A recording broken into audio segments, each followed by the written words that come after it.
Now let's go see the cinematic, why don't we? Sorry, Drake, you have to mute here. Modaton. And we're watching the insights after. Oops. Season 2 cinematic.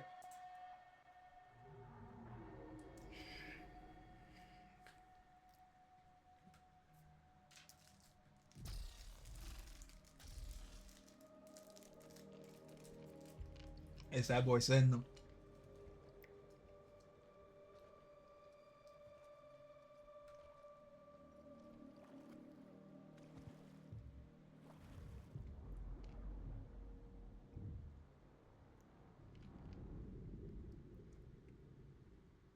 Recon Assassin. I bet you their third was fucking Destroyer.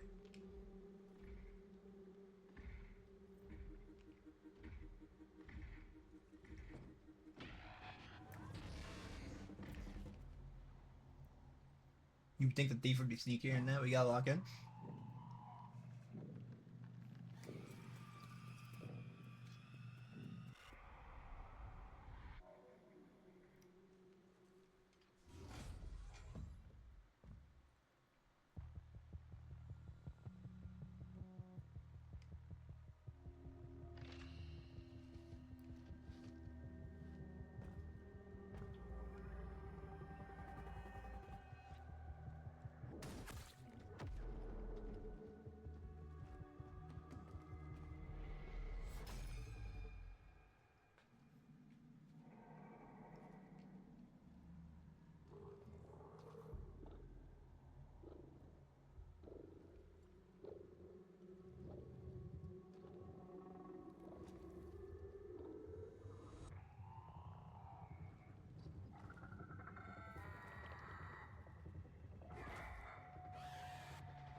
I love this game cinematic, bro. Okay, now let's go and talk about them both, right? So first things first, as I said, Sentinel. Right? But apparently in the developer insight video, we'll get more about that guy. The main thing I want to talk about.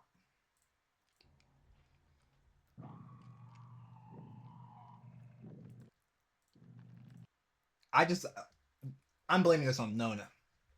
I don't know what happened, but I feel like this can only happen because of that worm. I feel like she did something here. And because of her, I'm an Oni fan. You know, Oni's real mom. People think Nona's mom. Nona's not mom. Nona doesn't care about us. Nona cares about what we're doing for her. Oni is our mom, right? She's the one that cares about consciousness. So this is some Nona work. And I don't know what she did, but I do think it's sick that it's Vandal. I do hope that this is what like the PvE mode kind of is. Just kind of like infected shells or something. My headcanon, anybody that's played Marathon, you know the Symbiont missions you have to do for Nona? Imagine if, because you know, we inject it to ourselves. It goes well. It's kind of like, you know, Nona's telling us, like, has its continence of its own thing. It kind of, its own life form at this point that was with us. But what if for some people, it just took over and they became this? That would be cool. That's just my headcanon now. We don't know if that's true. Second important thing.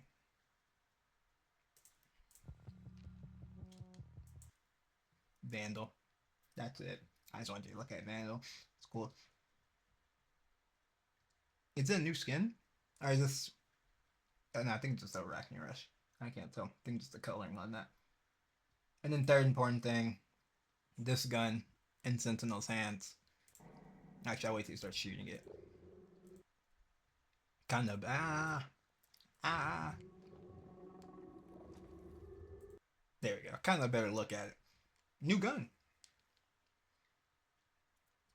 And I've seen pictures that apparently this is a gun from literally the OG Marathon, which is kind of sick. Love new gun. And then the last important thing, whatever the fuck this is, Because whatever this is, it kind of goes invisible, right?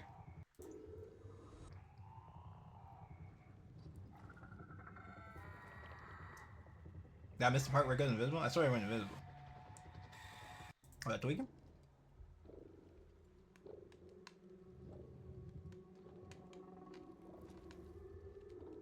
I didn't notice the bags right there.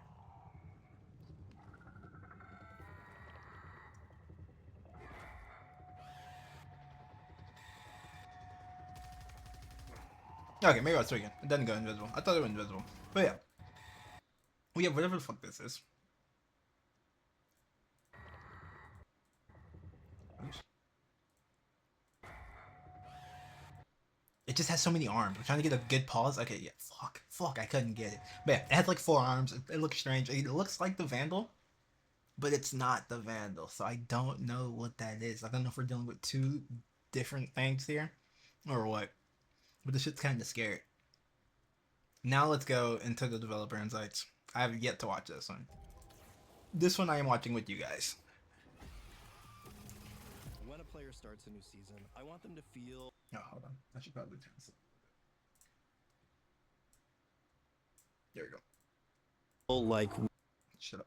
Okay, there we go.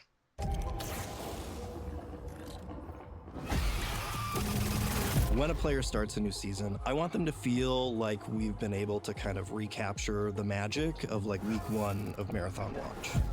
Everything is new. You don't know what's valuable yet.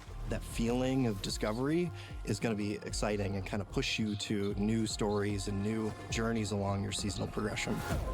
The core thing we think about is how is that journey going to be interesting and fresh, and how is it going to provide players different choices? I think it's going to be a really exciting time for people to sort of like chart a new course and sort of like finding their own new path.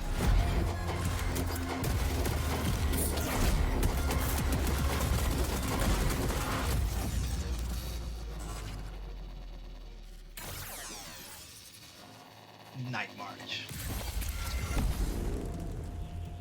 The narrative theme of Season 2 is escalation. The UESC is tired of getting pushed around by the runners, and they're fighting back. As their opposition escalates, so too does the anomaly. One of your jobs is to find out why. From the first moment you infill on Night March, you're gonna feel tension. It is oppressive, unsettling. The creepiness factor gets ratcheted up. This body's been here for years.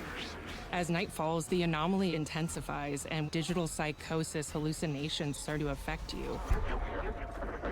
Confusing, fragmented vocals and messages that really start to play with what the player is hearing and making them question what's in their head versus in the real world. Upon landing in Night Marsh, all players will have an equipped flashlight by default. Night Marsh is this interesting counterplay of, do I go to the places where there is light and kind of comfort and safety? But doing so makes you a lot more visible to people who are hiding in the dark. When you are in those shadows, you want to have equipment that allows you to see in the dark using your cybernetic eyes. Okay, hold on. I gotta pause. Look. So it makes you a lot more visible to people who are this? hiding in the dark. When you are in those shadows, Is it new gun or is this a new scope on the bully? I can't tell. you want to have equipment that allows you to see in the dark. It shoots like a bully, but I feel like this is hella OD for the bully, you know? Like this is a sniper's AR type of scope. I don't know. I like it though. Dark using your cybernetic eyes. We really leaned into LiDAR as kind of our mechanic for runners to navigate in the dark. Once you start accumulating these tools and upgrading your loadout to be specifically tailored to fight. Okay, hold on. This is As kind of our ability. mechanic What is for this? runners to navigate in the dark. Once you start. He's like a. He has his own proxy scan, basically. He has his own. proximity? Accumulating Yeah, because that dude instantly showed up orange. Okay. these tools and upgrading your loadout to be specifically tailored to fighting on Night Marsh, you're going to become far more powerful. One thing we saw resonate with players from maps like Outpost was the way you could work your way through the map and earn access to treasure. That's the core principle of what we're looking to do on Night March. Players have kind of seen that there are maybe elevators or staircases up to something that has been closed off, and in Season 2, you're going to gain access to that space. This is the observation deck and science lab where the UESC has been studying the anomaly. That's going to be one of the most heavily guarded. This isn't how Warden looks. This is how Scout looks. And the problem is, this is a Scout Warden. And Scouts already do so much. If you get sniped by a green shield Scout, you are insta-cracked. I can't imagine what this Warden is going to do to me. Areas of the map. In there, it's going to be juicy loot. Ultimately, the real test of mastery on Night March is, can you get into Upper Complex and can you raid that UESC treasure room up there? Okay. In Season 2, Sentinel is a new defensive shell. They're optimized for controlling space. You have all these different tools that you're able to deploy into That gotta the be trophy world system. to fortify an area and keep others out. You're able to put down this defender system that shoots down grenades out of the air. Whenever you touch down grenades out of Look the at the gun. air, That gun looks hella fun to use, bro. Oh my god. It shoots so fast and it kind of has like, looks like a magnum.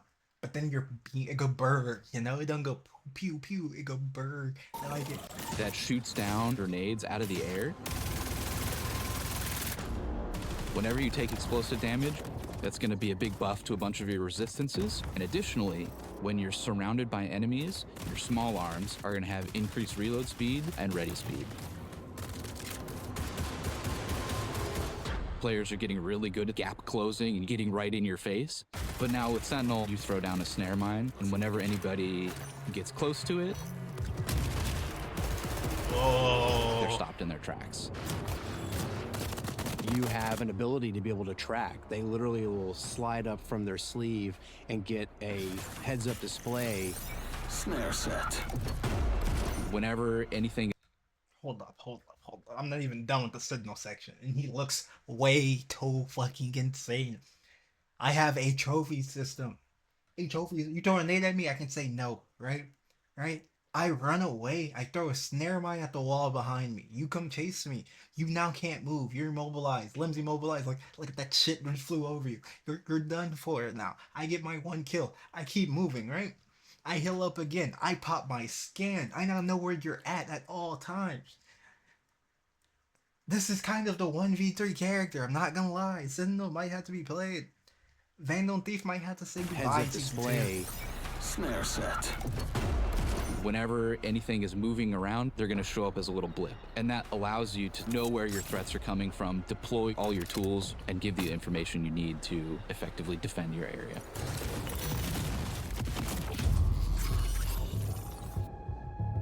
The seasonal reset allows us to change the journey of the things that you're going to care about. Just because you experienced it in Season 1 doesn't mean it's going to play out the same way in Season 2. We are taking a holistic look at every mod in the game, every mag, every optic, every chip. So it's the new gun. New gun. The new screen too, because I don't remember, they don't have something right here that like shows you what shell you're on. So that's cool. I don't know why these are white. Maybe they just didn't add in like a little red, yellow, green type thing around. But yeah, those being white throw me off. That equipment right there, that looks like a new item as well. These are just Sentinel's cores. This is a hard line with a new sight on it. I think they're going to make the hard line usable. Like, it's already usable, but I think that hard line's about to start hitting now. And this is the KKV 9SD. I want it. I want it. I like, just off that one little clip alone, I love this gun. This is one of my favorite guns. And then right here, this is actually like huge. This is a sneak pack For season 1, the only sneak pack you're able to get is gold. This is a purple sneak pack, which means that there's probably a blue sneak pack and a green sneak pack, which would be crazy. Even though the invisibility on it, you're like hella loud. It's not like you're really sneaking, but I do like having the option for a different backpack. You know, it was just kind of the fucking MIPS backpack, the ballistic one, and the med one, and then the basic. That's all we have right now. But yeah, this would be And nice. seeing where they sit, what people like about them, which ones people don't like. I forgot. What were they talking about before I paused it? We are taking a holistic look at every mod in the game, every mag, every optic, every chip, and seeing where look Wait. at every mod in the game, There's more. every mag, every. What the fuck is this? It looks like a nade, right? But he has 6 of them, which throws me off. And there's 2 of these. Are these new util that we're gonna have? Or is this salvage? Oh wait, no, we can see the armory. Okay, yeah, so this is not salvage. Because we are not in a game. I knew that from the jump. If I just looked to my right, actually. So yeah, pretty fucking stable. So yeah, these have to be new type of util. Which is kind of cool. I do like that. They really are doing good. Just because you knew it in season 1 does not mean you'll know it in season 2, which I fuck with. Every optic, every chip, and seeing where they sit, what people like about them, which ones people don't like. We're flipping implants on their head. Now an implant is going to be perk first, stats second. You look at the name of the implant, and that's what the perk is. That's After sprinting for a short time, sliding makes you invisible. I think we already have one like that. And where's the other one?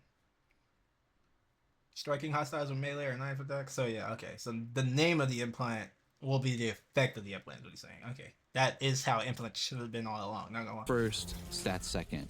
You look at the name of the implant, and that's what the perk is. That's what it does. We're also going in and changing the rarity and the drop rate of some of these things. So a weapon you maybe got real used to seeing in season 1, you might find a little less often in season 2, and you're gonna have to form a relationship with a new old reliable.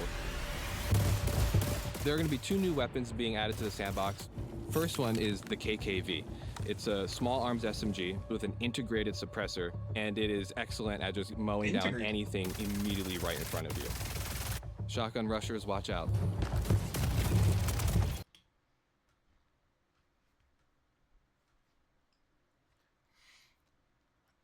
So we were cooking this up, right? We were cooking this up. And honestly, this is something I would have, if I would have learned about this 2 days after that Waster nerf, I would have been so pissed. I'm not gonna lie. Now the Waster nerf really doesn't bother me. Kind of think it was needed. The gun's still kind of strong, and I'm kind of thinking that Wasters are, you're gonna find Misrayas more in season 2, and you probably find Wasters less. Or maybe I'm just tweaking, even though I do think I can see it happening, you know, but I might be tweaking. But yeah, if they had this, we wouldn't even need a Waster nerf. This gun sounds amazing. It sounds freaking amazing. It just shreds. You run at me, you're getting shredded. That's amazing. I love Right that. in front of you. Shotgun rushers, watch out.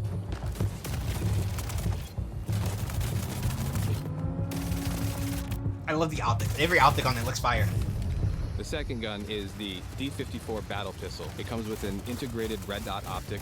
We really see this as an excellent 1v1 strafe dueling weapon. You know, things are going crazy. Put that sniper back on your back and just pop out the D54 battle pistol and you are just ready to go. It does look like it hits.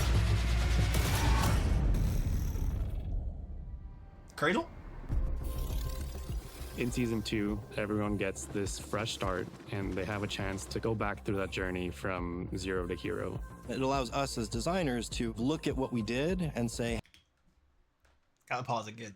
Are you guys hearing the soundtrack in the background? We're like, oh my god, the OST is just so fucking amazing, dude. Season 2, everyone gets this fresh start and they have a chance to go back through that journey from 0 to hero. it allows us as designers to look at what we did and say, hey, how could we do this better?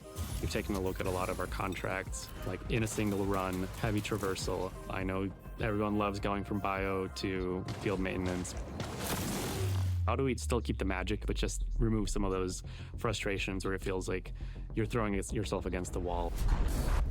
We're looking at things like material costs and how you're earning faction reputation, how you're earning it. We're looking at things like... Yeah, I love these devs. John fucking Marathon. It would have been so funny if it said John Martin. Material costs and how you're earning faction reputation, how you're earning it as a solo. Hold on, that's Things all like contract. material costs and how In dire March night, wait for the hazardous transport drone to appear. Obtain an anomaly specimen from the drone and incinerate it. Okay, I do love that. This is what everyone was curious about, right? We were like, are we going to have completely new like cutscenes and end story type of contracts again? Or is that only like a first season thing, and like for season 2 we're just gonna have a contract that says get some fucking Sakaguchi salvage, kill a couple USC, and then you just level up your faction. That's what everyone's worried about. So I do like that it is once again building upon the lore, because the lore in this game is what hooked me. Great lore, great world. I love it. how you're earning faction reputation, how you're earning it as a solo, how you're earning it as a crew. One of our big goals Vulcan. is that most marathon players can actually max out their faction upgrades and get to VIP ranks. You're out ticket. Important. Very important. That last thing he just said. One of their goals is making sure a majority of the players can indeed finish their skill trees. Because right now, I am 2 hazard capsules off of being able to be completely done with all my skill trees. I've maybe seen 5 hazard capsules throughout my whole time on Marathon. And I can show you guys. I have 416 hours. I've seen 5 hazard capsules. And don't even get me started on Alien Outlaw. My teammates are finding that. If it wasn't for my teammates just randomly getting some Alien Outlaw, I'd be fucked. I've never seen this shit, you know? It's bad. Out dead of night. Upgrades and get to VIP Now ranks. let's make an answer. You're out ticket. Out dead of night. Infiltrator. What we're really ultimately looking to do Joe. is make it so we're alleviating all of those challenges that might be blocking you from continuing to grow inside of the game. In Season 1, everything was tied to faction upgrades. If you want extra melee damage, you were having to rank up Arachne. With the Cradle, you get a single screen with all the runner shell stats, and you're able to pick how you're distributing points. Cradle XP comes from smashing down gear that you don't care about. You can batch, select a whole bunch of stuff, turn it into Cradle XP, and now you've got more stats for your runners. If you want to be the fastest runner on Tau Ceti, you can just go all in on agility right from the start. And we're not gonna I fucking love this. I'm not going to lie. I'm gonna let them finish before I fully talk about that. penalize you for wanting to reset. If you want to pull all your stats out of one and put it into something else, you can. That system is going to give players, I think, a lot more freedom to pick and choose how and what they want to upgrade than the faction upgrade system offered previously. As we're continuing to build seasons in the future, Okay, they're talking about. Okay, so let's look at it. So this is exactly what I'm just talking about. Basically, there's an upgrade. I think it's for Arachne that you need hazard capsules for, or Alien Outlaw. It's one of the two. And once you get those, you can start off with your ult. You start the game off with your ult. I already have the one that started the game off with my tech, but starting off with your ult is kind of fire. I'm not gonna lie. But the fact that if you've never, I've seen 5 in my whole time playing the game. I haven't X-filled with 5. I've seen 5. With these eyes, I've seen 5. I've X-filled with like 2, you know? It's bad. It's really fucking bad. So, this gets rid of all of that, which I love. One of these is going to be prime abilities type thing. I think that's, actually I can't tell this off the look of them. But yeah, one of them's going to be it. Just level that up. Call it a day. It's going off of the loot you get. You don't need specific loot. Just going off the loot you get. I love that. I actually really fucking love that. And then this one at the top. The strength. You see that knife there? That's what I care about. I can just instantly get my strong knife. And you guys were fucked on Tau Ceti. I'm not gonna lie. You're running to me on Tau Ceti, you're getting a knife. You're getting skinned for Arachne. You're gonna have to like it. But that's so hype. I love that shit. That system is going to give players, I think, a lot more freedom to pick and choose how and what they want to upgrade than the faction upgrade system offered previously. As we're continuing to build seasons in the future, not just season 2, but season 3 and season 4, we're going to keep hammering at how do we make it so everyone really appreciates that survival journey better. What can we improve? How can we shift this experience to just be cool or just be more fun? I want to be able to have our game be this launching point into a whole bunch of different experiences and stories that players can have. That's sort of where it's leading to, is sort of how do we discover new frontiers for that gameplay.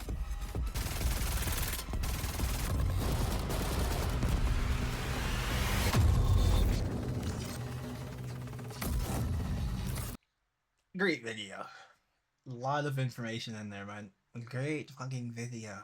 Like, from the new weapons to the new perks, new guns, new way the attachment works, new ways implants work, new runner. I still think Sentinel sounds way too crazy.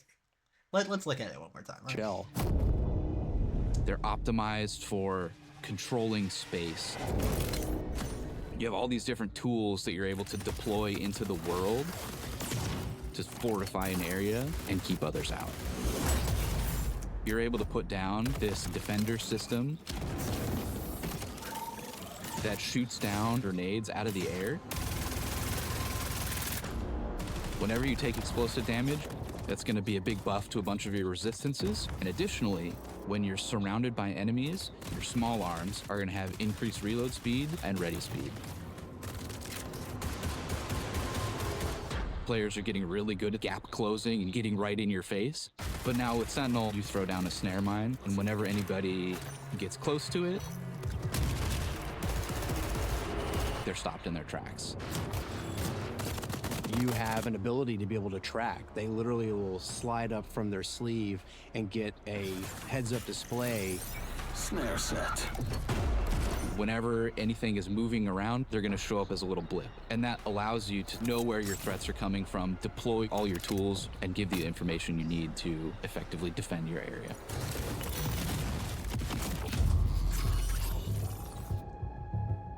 Yes, Sentinel is going to be a must, I think. It truly, really truly depends on those cooldowns.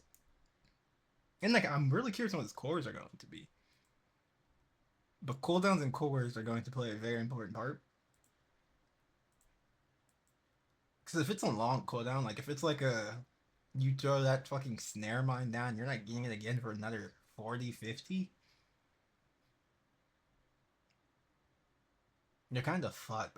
His scan can kind of be a good 30, 35. I wouldn't be mad at that. But that snare mine in the trophy system, of course. Those are going to be crazy if they're spammable. If you can get those things back real quick. On a snare mine, and whenever anybody gets close to it, I forgot, what is it? Snare mine? Scan? Display. Snare set. whenever anything. So I'm guessing that scan is the ult. I'm guessing the snare mine is the Q. And I saw he had his own proximity nade that he threw out at one point. Or maybe those are just the new nades that I saw that dude had 6 of in his fucking inventory.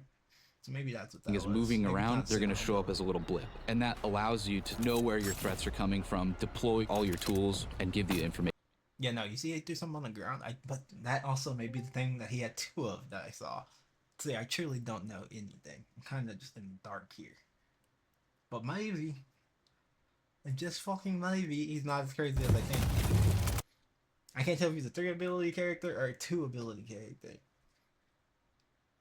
But the Kratos Fire.